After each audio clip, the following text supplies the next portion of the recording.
In Season 5 of Kitchen Nightmares, Gordon Ramsay visited Charlie's, an Italian restaurant in Laverne, California, located 30 miles outside of Los Angeles. Tatiana Leiva, a longtime waitress at Charlie's, had the opportunity to purchase the restaurant. The only problem was she didn't have the money to afford the purchase. Her mother, Patty, and sister, Val, scraped together the money, risking their houses as collateral, so that Tatiana could achieve her dream of owning her own restaurant. All while Tatiana's own investment into the venture was minimal. And how much money did you put in? Probably like $1,000. Despite Tatiana's history as a former employee, the staff remains uneasy. They criticize her leadership, pointing to her perceived lack of respect and an outdated menu. Consequently, Tatiana struggles to gain acceptance as the new owner and leader of the restaurant she once served in. Usually that consists of standing around with a glass of wine in her hand. All right. The staff craves change, but Tatiana has maintained the status quo since taking over. She's kept the old menu, decor, and even retained Casimiro, the chef who's been at Charlie's for nearly 15 years. At this point, Casimiro is probably as much a fixture as the faded menu, and about as likely to be updated. If his house was on the line, he wouldn't be cooking like a fucking idiot. Did Ramsay manage to ultimately rescue Charlie's? Let's find out. On an uncommon rainy day in Southern California, Gordon arrives at Charlie's. He enters and is greeted by Tatiana, who is so nervous she can't stop giggling when she meets the famous chef.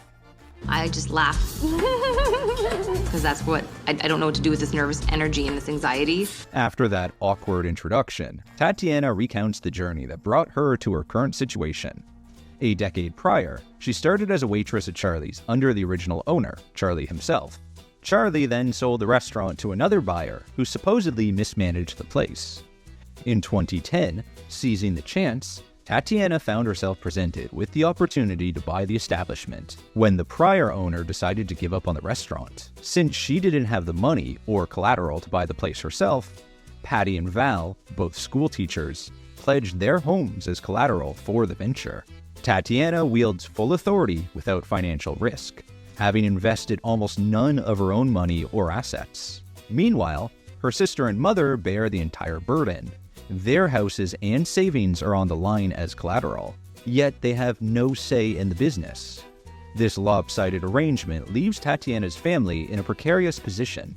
They stand to lose everything if the restaurant fails, but can't influence its operation. It's a recipe for family tension, with Tatiana holding all the power and none of the risk.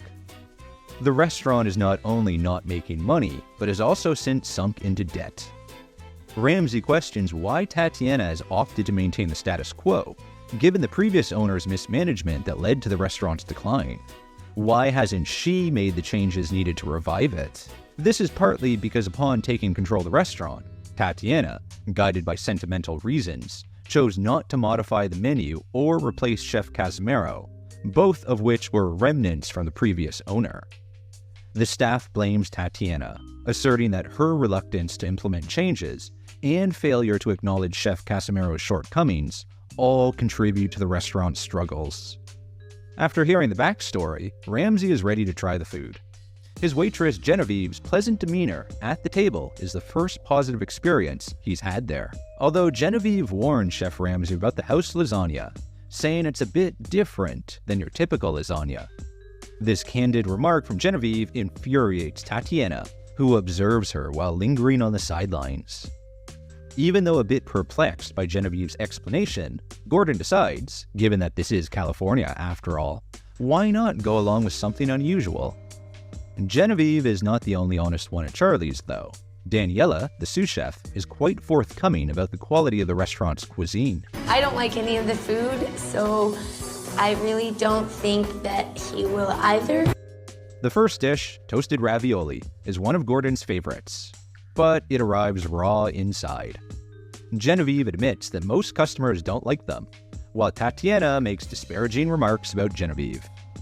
Ramsay, trying to drive the point home, makes Tatiana taste the subpar dish herself. It's a classic Ramsay move, hoping she'll remove it from the menu. But rather than face the problem, Tatiana prioritizes the chef's feelings over food quality and customer satisfaction. She even tells everyone to keep quiet about the criticism. Following that comes a very bizarre-looking frutti di mare. Genevieve, seemingly the only honest voice, reveals to Ramsay that Casimiro has been consistently serving bad shrimp. When asked why doesn't anyone offer feedback, Genevieve says she can't take complaints to the chef because Tatiana doesn't listen to any of them. Meanwhile, Tatiana, still lingering on the sidelines, wished that Genevieve would just stop talking. Then, the so-called unconventional lasagna arrives. Ramsay's first impression is, what the hell is that? It's covered in a pink sauce, and it might be microwaved because it is hot on one side and stone cold on the other. When he asks Genevieve if it's microwaved, she replies that it might be. Tatiana scolds her, saying she shouldn't answer questions she doesn't know the answer to. So far, Gordon hasn't had much luck with the first 3 dishes. Let's hope the fourth one, the garlic chicken pizza, turns out better. But before the pizza is sent to Chef Ramsay, in the kitchen, sous chef Daniela mentions to Casimiro in Spanish that the pizza looks undercooked and lacks a crispy crust. Despite this, Casimiro doesn't pay much attention and sends it out to the Michelin-starred chef anyway. When Chef Ramsay bites into the pizza, he immediately notices the doughy and saggy crust, which means there wasn't a single thing at Charlie's tried that he liked. Since owner Tatiana refused to pass on any of Chef Ramsay's criticisms about the food, after his disappointing lunch, Ramsay heads to the kitchen to speak with the chef. But he finds out that despite being the chef for 15 years, Casimiro doesn't speak English. Furthermore, sous chef Daniela is frustrated since she has no influence over the menu choices. In the kitchen, things go from bad to worse, as Ramsay finds that the mussels he was served were frozen. When Chef Ramsay inquires about other frozen items, Tatiana is at a loss. To find out, they venture into the freezer to uncover loads of additional frozen items. Surprisingly, even the meatballs are frozen, as Casimiro, communicating through Daniela as an interpreter, confesses to not knowing how to prepare fresh meatballs. As Ramsay explores their kitchen further, he finds bins and bins of pasta and bread. This leads to a situation where they have to discard a considerable amount of pasta when it remains unsold. Tatiana becomes emotional once more as trays of dough and bread are brought out, highlighting the wastage. Gordon, gesturing towards the excessive amount of pasta laid out on the floor, tells Val and Patty that this is their house. This is their life right here, in the trash. Gordon questions how Tatiana thought taking over a failing restaurant without making any changes could lead to success. Yet, all he receives from her are excuses and more tears of sadness as she storms off when confronted about it. That evening, Ramsay comes back to the restaurant. Usually, on the first night of Kitchen Nightmares, Chef Ramsay observes the evening service.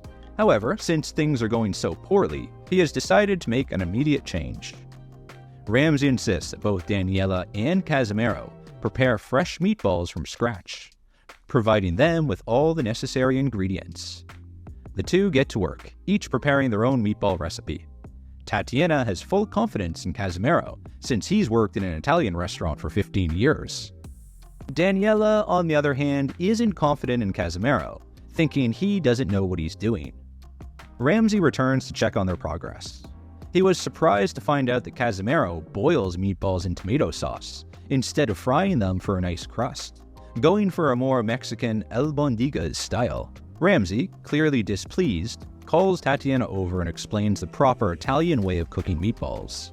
In contrast, he praises Daniela's delicious meatballs, and even suggests that she should be the head chef instead of the sous chef.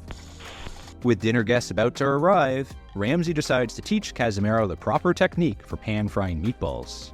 For Casimiro, it must have been an unforgettable experience to get a one-on-one cooking lesson from one of the world's top chefs. As customers are seated, Daniela starts preparing orders. Despite her attempts to communicate in Spanish with Casimiro, he insists on working at his own pace, seemingly ignoring her and only focusing on one order at a time. As such, diners begin to lose patience while waiting for their food. Tatiana chugs down some more wine. Ramsay notices that Casimiro is screwing up the meatballs, despite having just taught him how to do it properly. What the fuck have you done? Stop. No, listen, you fucking donkey. Complaints about unevenly cooked meatballs start pouring in. Chef Ramsay begins to lose patience with Casimiro. Casimiro, however, just laughs off the criticism like it's a joke to him. The other chef tells Casimiro to just forget about it. Casimiro then refuses to continue to cook for the evening. Tatiana breaks into tears again, prompting Ramsay to take her outside for a one-on-one chat. The relationship between Casimiro and Tatiana reminds me of the relationship between Perla and Laura from the Mama Rita's episode.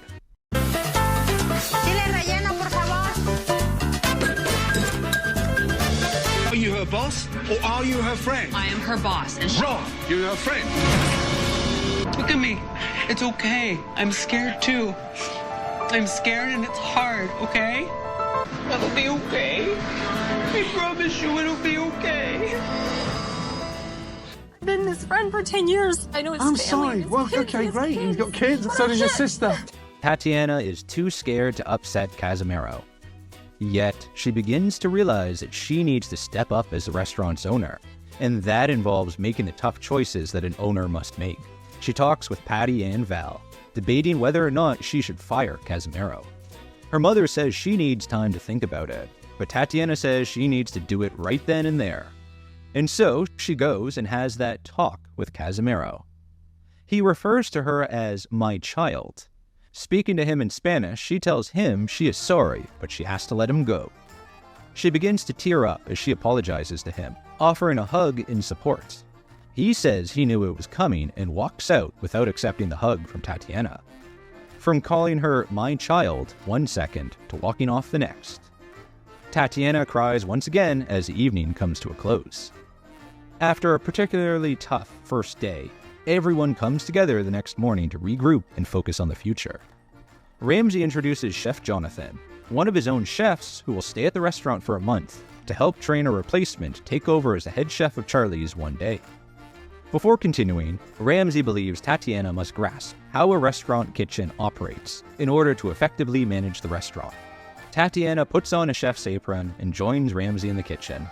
Standing side by side with Chef Ramsay, she gets a lesson on how to make fresh, homemade lasagna from scratch.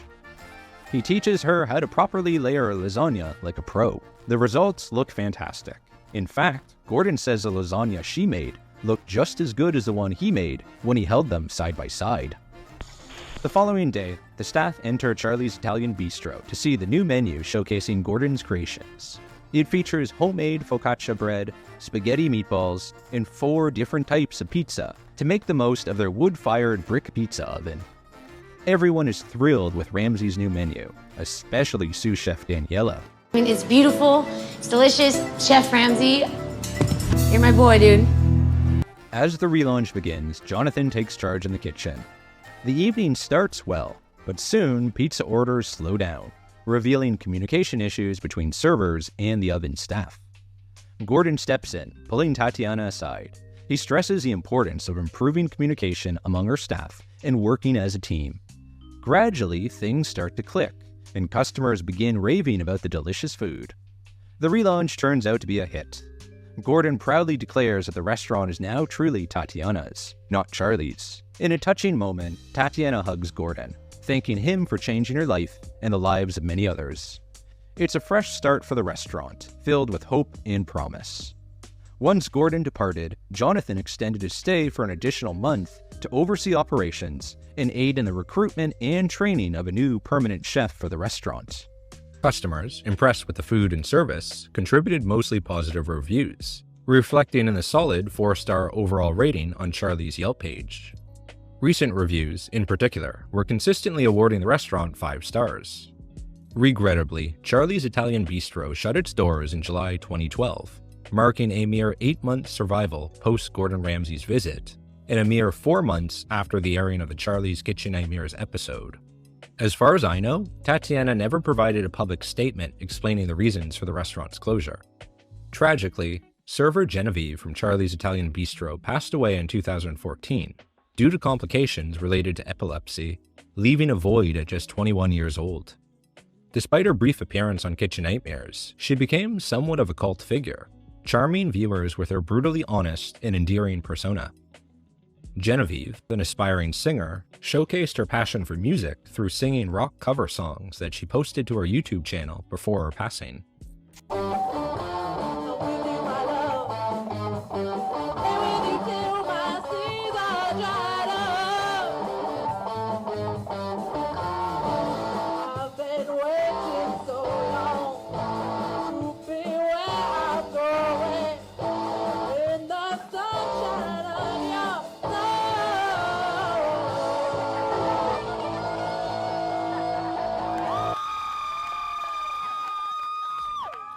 Her right shoulder bore a tattoo, a floral clef note, a poignant symbol reflecting her love for music and dreams of a professional singing career.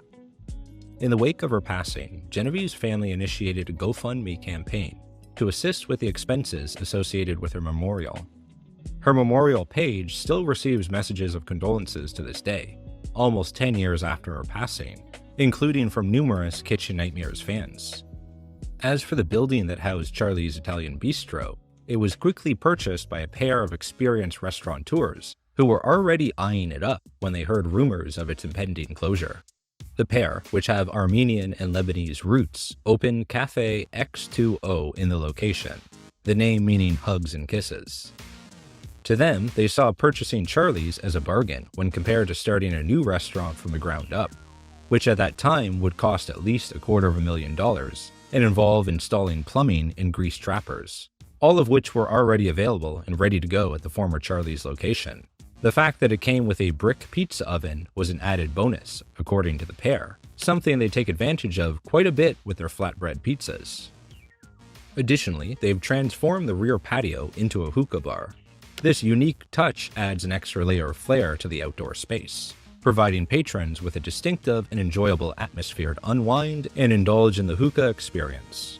One that even includes a cool, stylish pineapple-themed hookah. The pair obviously know what they are doing, as it is still open today almost 12 years later, and features good reviews online, with positive reviews of the food and atmosphere. The concept proved so successful that there are now multiple H2O locations across the 210 freeway corridor in the Los Angeles area. As for what happened to the staff, such as Daniela, You're my boy, dude. or Casimiro, Okay, you cookie. unfortunately, I couldn't dig up info on either of them. It still puzzles me why Daniela wasn't made head chef right after Casimiro got the boot. She would have nailed it. I think she was perfect for the role. As for Casimiro, I'm curious about his post-Charlie's journey. Best wishes to him wherever he landed. Now, Tatiana and family. What have they been up to post-Kitchen Nightmares? Where are they today? Following the closure of the restaurant, Tatiana Leiva ventured into the world of acting, securing roles in several movies.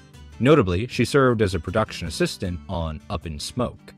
No, not that Up in Smoke. Rather, this one. For a comprehensive list of Tatiana Leiva's filmography, you can explore her IMDb page. Moreover, Tatiana has taken on the role of a photo editor at an entertainment website based in California. It seems that, overall, she has moved on from the restaurant industry following her experiences with Charlie's Italian Bistro. Oh, and guess who Tatiana crossed paths with years later? Yes, that's right, she had a reunion with Gordon Ramsay at Hell's Kitchen in Los Angeles in 2017. In the comments section, someone inquired about what happened to Charlie's after Kitchen Nightmares. Tatiana responded, mentioning that Patty and Val didn't lose their houses.